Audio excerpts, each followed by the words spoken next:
name is Ethan Child, and today I will be talking about The Wolf of Wall Street, as well as sort of commentating on Martin Scorsese's entries into the 21st century cinema, and I'll be explaining why I think The Wolf of Wall Street is Scorsese's true entrance into the 21st century. Allow me to preface all this by saying that I am completely ecstatic about this movie. I've told many people that I believe this to be the Citizen Kane of the 21st century. While I realize that I may be, and probably am, speaking in haste when I say this, I am totally convinced that this ranks right up there with Scorsese's other earlier masterpieces, and that this is a truly phenomenal film.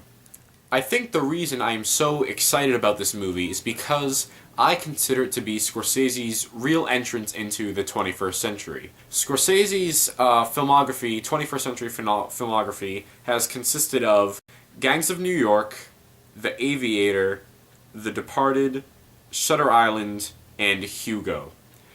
Now, I'll go a bit into each of those just to evaluate each of them individually. Gangs of New York was good, but it failed to live up to the standards that Scorsese has set for himself.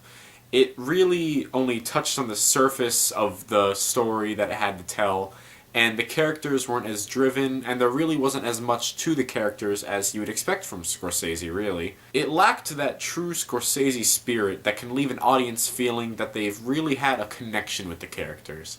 I know that sort of sounds like a cheesy, hokey thing to say, but that's a real true thing about the majority of Scorsese's movies. They really give you that connection with each character, and because of that depth, you really feel like you're going on this journey, which is something that's said too much in movies. A movie that can truly take you on a journey. Scorsese does this through his characters. He makes them so buyable, and you get so into them, that by the end of the movie, you have this sort of aftertaste in your mouth that makes you feel exactly what the characters went through. It's that after the movie moment with Scorsese that means so much to me. Right after the movie, if it's about crime and drugs and sex, you feel all dirty right after. Or if it's something that's just a glorious achievement, you feel proud right after. It's the aftertaste of Scorsese that has really sold his movies. And that's something that I didn't get out of The Gangs of New York.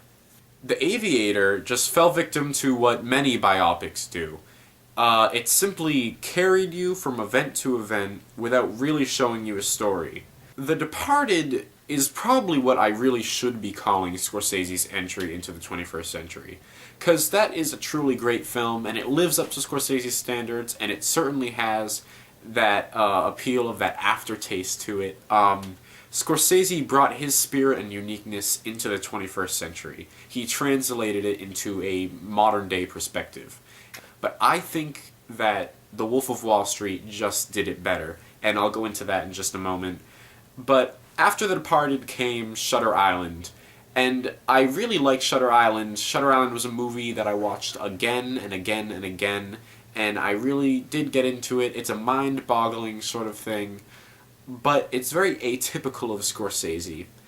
This was Scorsese's attempt at being the chameleon director, and he succeeded at doing that. He succeeded in making a brilliant, genius movie, but it just wasn't what I wanted from Scorsese. And I don't think that's what many people were looking for from Scorsese. So it couldn't be called his entrance into the 21st century, but a phenomenal film nonetheless. And then after Shutter Island came Hugo, which, in my humble opinion, sucked. I didn't like Hugo at all. I enjoyed a couple sequences that were more so homages to early cinema, and the whole thing was a love story to cinema. And that being told from Scorsese's perspective was just a really cool thing to see.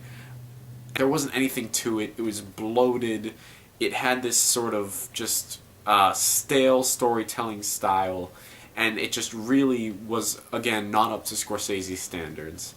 The Wolf of Wall Street should really be considered, or at least I consider it to be, Scorsese's entrance into the 21st century. Because The Wolf of Wall Street took the entire world back to Taxi Driver. Taxi Driver is, in my opinion, Scorsese's greatest film.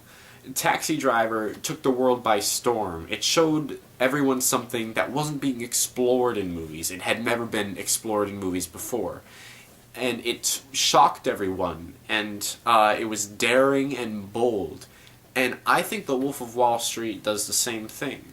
It just does it for the 21st century. And because everyone is now jaded by the standards that Scorsese set in 1976 with Taxi Driver, he needed to outdo himself. Scorsese needed to break down the wall that he had set up for himself. And The Wolf of Wall Street is that triumphant movie. It's gritty, it's edgy, it takes a lot of risks, and it has shock value. And I consider it to be Scorsese's way of keeping with the times. Because we see so much of those shocking things that he included in Taxi Driver just everywhere in film and in television today, he needed to do something that was totally different. And what he decided to do was show another world that hasn't been explored. And that is sort of the underground side of Wall Street. This same sort of disgusting criminals that he showed in his previous movies like Mean Streets and Goodfellas, but he shows it of the millionaire side. They're millionaires now. They're these same disgusting, degenerate people. They're just rich and they have class. And that's the only difference. And in some ways, that's a little bit more disgusting. And it's a little bit harder to watch, a little bit harder to stomach, a little bit harder to accept, because part of us naturally likes them. But still, they're just as disgusting. It's a challenging movie to watch, much like Taxi Driver was for its audiences in 1976. This whole review, I mean, I suppose it really is a love letter to Scorsese in what I'm saying here, but I can't go without acknowledging the other mastermind behind all of this, Terrence Winter. Terrence Winter is the reason that the story of Jordan Belfort didn't turn into another Aviator. With such a phenomenal writer on hand, the story that was trying to be told was made clear. The story of the monster of Wall Street, and how that monster can just eat you up. It's also, like many of Scorsese's other movies, a story of addiction. It's a story of not just addiction to drugs and money and sex, but the addiction to work your way up, and the human desire to work your way up from rags to riches. And it's not a direct rags to riches to rags story, because that's not the exact format that it follows. But it shows you that same sort of, that is the fundamental root of this story. And it shows you going from that very low down position and the constant desire to want to get higher. And how eventually, when you get there, you will no longer think that it's so glamorous. And that's why I compare it to Citizen Kane. Not simply because it's a phenomenal revolutionary movie, but because of that theme. I've always said that Citizen Kane is the story of a man who got everything he always wanted and lost what he always had. And that same thought that came into my mind when I was watching Citizen Kane came into my mind when I was watching The Wolf of Wall Street. This theme is given a much more human side towards the end of the movie, and what I think is the best part of the entire film. It's a part where we are shown Belfort's prosecutor, Patrick Denham, played by Kyle Chandler, riding home on the subway. It's towards the end of the movie. It's just they quickly show him riding home on the subway and looking at the people around him. Why is this shown? This is shown to contrast the lifestyles of the characters being explored. We're contrasting the glitzy millionaires that have been crammed down our throats for the majority of the movie with the much more familiar, simple working class man, just a simple lifestyle. For the majority of people viewing this, that will be a much more familiar image. But it is deeper than that, because it's through that contrast that we're shown something. We're shown his desire to live the other lifestyle. We're shown his desire to be one of those millionaires that he's been prosecuting, that he's been so disgusted with and so morally set against. And it's in that moment that I think, and I thought this the first time watching the movie, this is what really struck me so hard, that in that moment we are Denham. We are disgusted with ourselves for going on this entire journey and seeing everything that these degenerates do, these millionaires do, to scam people, to con people, and how they're only interested in themselves. And we see how disgusting that lifestyle is, but we still desire it. It just makes you completely realize that you would do the same things that they're doing. It's a very human desire to want to work your way up. And you realize that while you've been standing back and judging them this entire time, you realize that given the opportunity, you would do the same thing. And I think that's the question that The Wolf of Wall Street is asking, and I think that's the thought that The Wolf of Wall Street is forcing its audiences to think. It's very unsettling, and it really just makes you completely disgusted with yourself. And I think that's one of the most amazing things a movie can do. It forces you to ask a question and find something out about yourself. That is the best thing, not even just a movie, that any story can do. As far as actors go, I think it was cast pretty much perfectly. Leonardo DiCaprio as Jordan Belfort, Leonardo DiCaprio has been on a constant incline in his acting career. And I'd like to say that he just has gotten lucky that it's all worked out so well for him, but that's really not the case. The truth is, he has just done so phenomenally, and he's proven himself to deserve such great roles. And he's been great in the other things that he's done with Scorsese as well, and this is just his finest role with Scorsese to date. Especially in the speech scenes, he did so perfectly when he'd be speaking in the office, when he'd be speaking to the wolf pack. He just had this, he became an animal almost. And like I was saying earlier, the theme of the monster of Wolf Street, he became that monster. And part of you wasn't sure if you should be laughing along with everyone else, but you were also scared. You were scared of how he'd been completely taken control over by his desire. And you know, every now and then there are those roles that are just made to highlight an actor. Or rather, they're not made to highlight an actor, but they just inherently will.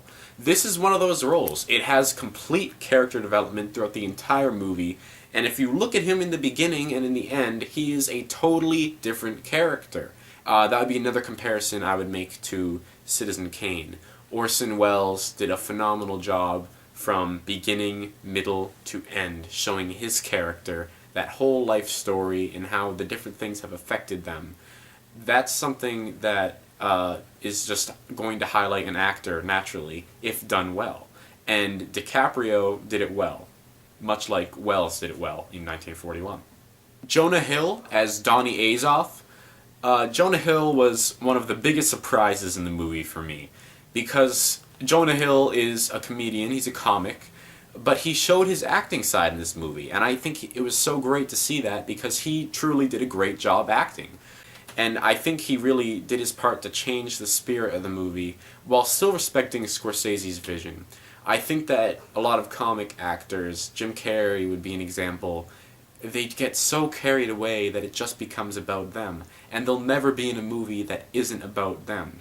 Jonah Hill realized that this movie wasn't about him, and he did his part to make it better, and to better tell the story and the theme that it was already trying to tell. I think what made me realize, while watching the movie for the first time, that I really was in love with the movie, was my not wanting the movie to ever end. I don't know how many other people experienced this because the movie was so long. I thought that the movie was going to end, but I was scared of it ending. It is one of those movies where you think it's going to end and then it continues. But that's not necessarily a bad thing, and it isn't here. I thought the movie was going to end, and I was scared of it ending. I wanted to continue on this journey. It's not quite leaves you wanting more. It doesn't leave you wanting more. Once you reach the end, you are fulfilled. But at those times when you think it's going to end, and then you find it's not over yet, you don't want it to end. You don't really want it to end. You want to keep continuing on this journey until all of a sudden it gets bad. And when it gets bad, it gets dirty, and you want out as soon as possible. And then, all of a sudden, it just cleans itself up for a nice ending. And it just ended perfectly, and it leaves you fulfilled. And I think everyone should see it, and I think we really all need to be excited about this movie. I'm horrified that it didn't get a single Academy Award, because I think it's just one of the most exciting movies that we'll ever see in our lifetimes. It's one of the most exciting movies of recent years. And everyone should see it, and I hope that if you do see it, or if you have, that you're as ecstatic about it as me.